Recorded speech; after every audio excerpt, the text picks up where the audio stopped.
지난 20일 대외경제정책연구원이 민관 협력사업 PPP를 활용한 중남미 인프라 플랜트 시장 진출 확대 방안 연구보고서에서 기업과 정부 모두 중남미 PPP 시장 개척을 위해 노력해야 한다는 주장을 밝혔습니다. 침체된 중동 시장을 보완할 차세대 인프라 시장으로 주목받는 중남미 시장을 개척하기 위해 PPP를 적극 활용하고 정부도 ODA를 활용해 측면 지원에 나설 것을 강조했습니다. 과거 재정사업 중심에서 최근 PPP 형태로 변화하고 있는 중남미 인프라 시장에 적절히 대처해야만 진출 기반을 굳건히 지킬 수 있다는 것이 보고서의 지적입니다. 보고서는 기업들이 PPP 위주의 중남미 상황을 정확하게 인식한 후 진출 전략을 짜는 것이 급선무이며 현지 진출 시 중남미 현지 기업이나 외국 기업과의 전략적 제휴를 추진하는 것도 필수적이라고 밝혔습니다. 이어 에너지 플랜트, 산업공정 등의 분야에서 우리 기업의 높은 기술력과 빠른 시공 능력을 무기로 중남미 현지 기업이나 스페인, 중국 기업과의 전략적 협력을 적극 추진해야 한다고 강조했습니다.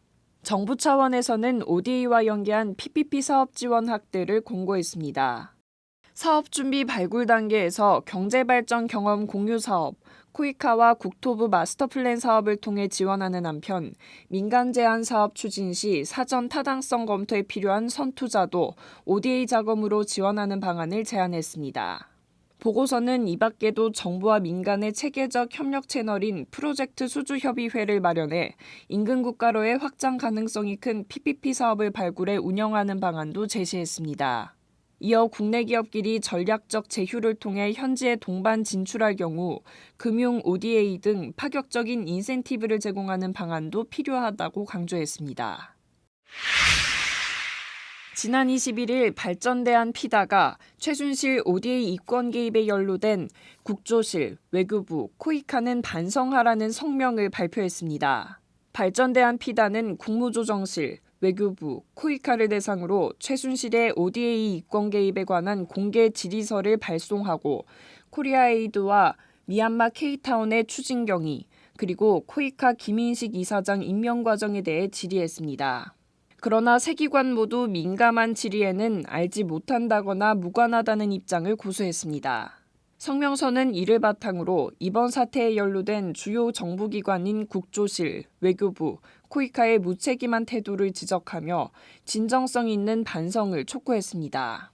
첫째로 ODA 기획과 실행에 직접적으로 관계된 각 기관이 최순실 ODA 이권 개입에 관한 정확한 경위를 인지하고 파악해야 할 의무를 강조했습니다. 국무조정실이 코리아에이드에 대해 별도 보고받거나 자체적으로 파악한 적 없다는 답변과 외교부와 코이카 역시 미얀마 K타운에 대해 산자부 주관 사업으로 구체 내용은 알지 못한다는 등의 책임을 회피하는 행태를 지적했습니다. 둘째로는 거짓 해명과 조직적인 은폐 시도를 중단하고 사실관계를 명확히 할 것을 주장했습니다. 외교부가 코리아에이드 사업 예산은 미르재단에 사용된 적이 없다고 해명했으나 거짓으로 밝혀진 것과 외교부와 코이카 모두 국회에 제출한 코리아에이드 관련 자료에서 미르재단을 의도적으로 누락한 사실 등을 언급했습니다. 마지막으로 형식적인 답변의 반복이 아닌 시민사회와 납세자인 국민에게 구체적으로 정확한 정보를 투명하게 공개할 것을 요구했습니다.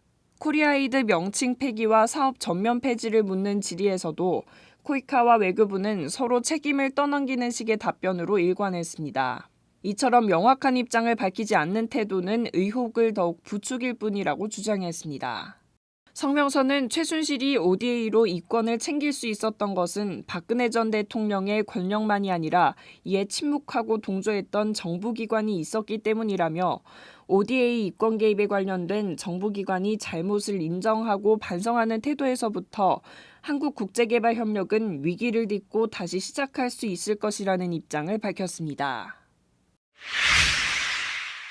지난 15일 대외경제정책연구원이 SDGs 도입 이후 개도국 협력 전략과 대응과제 연구보고서를 출간했습니다. 보고서에는 지속가능 개발 목표 SDGs 달성을 위한 기후변화 ODA가 확대되고 ODA와 같은 공공재원을 활용한 민간재원 동원도 늘어날 것이라는 전망이 제기됐습니다. 대외경제정책연구원은 SDGs 채택 이후 신기후 체제 하에서 기후변화와 ODA를 연계할 수 있는 방안을 제시하는 동시에 기후변화 ODA가 확대되고 ODA 재원을 활용한 민간 재원 동원도 늘어날 것으로 내다봤습니다. OECD 개발원조위원회 닷에 따르면 기후변화 마커로 측정한 2013에서 14년 사이 닷 회원국의 기후변화 관련 지원 규모는 연간 약 256억 달러에 이르는 것으로 나타났습니다. 이는 닷 회원국 전체 양자 ODA의 18% 수준입니다. 같은 기간 다자개발은행의 기후변화 관련 사업 규모는 약 188억 달러에 달하며 녹색기후기금, 지구환경금융 등 기후변화 관련 기금 규모는 25억 달러 수준입니다. 기후변화 관련 개발 재원 중 75%가 감축 사업을, 37%는 적응 사업을 지원했으며 12%는 감축과 적응 공통 사업에 지원됐습니다. 소득 수준으로 살펴보면 감축 사업의 80%는 중소득국을 지원했으며 나머지 20%는 최빈국과 저소득국에서 발생했습니다.